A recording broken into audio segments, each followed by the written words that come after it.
So basically ఎవరైనా సరే ముందు థియేటర్ లోపలికి వచ్చేటప్పుడు అన్ని సింగిల్ స్క్రీన్స్ దగ్గర ఈ అంగీకార పత్రాన్ని సైన్ చేసి వెళ్ళాలి. I'm just reading it. ప్రేక్షకుని అంగీకార పత్రం. నేను క్రింద సంతకం చేసిన వ్యక్తిని ఈషా చిత్రాన్ని స్వచ్ఛందంగా ఇష్టంతో చూడటానికి అంగీకరిస్తున్నాను. ఈ చిత్రంలో భయం, ఉత్కంఠ, అదృశ్య దృశ్యాలు ఉండొచ్చు.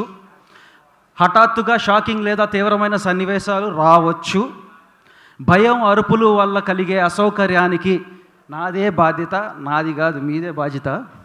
ఇది బాధ్యత అన్నట్టు ఉంది. నాదే బాధ్యత కాదులే, ఉండండి. ఎవరు లేకపోయినా, వెనక నుండి అడుగుల శబ్దం వినిపించిన, పక్కన ఎవరో ఊపిరి పీలుస్తున్నట్లు అనిపించిన, ఇంటికి వెళ్ళిన తర్వాత ఎవరైనా నన్ను చూస్తున్నట్లు అనిపించిన, అది నా భావన మాత్రమే. ఈషాలో జరిగేది సినిమా ముగిసిన తర్వాత కూడా నా మనసులో నిలిచిపోతుంది. గమనికలు కింద కట్ అయింది, బట్ చదువుతా కష్టపడి.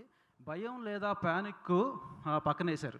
భయం లేదా ప్యానిక్ రిఫండ్ ఉండదు. అరుపులు అనుమతించబడతాయి.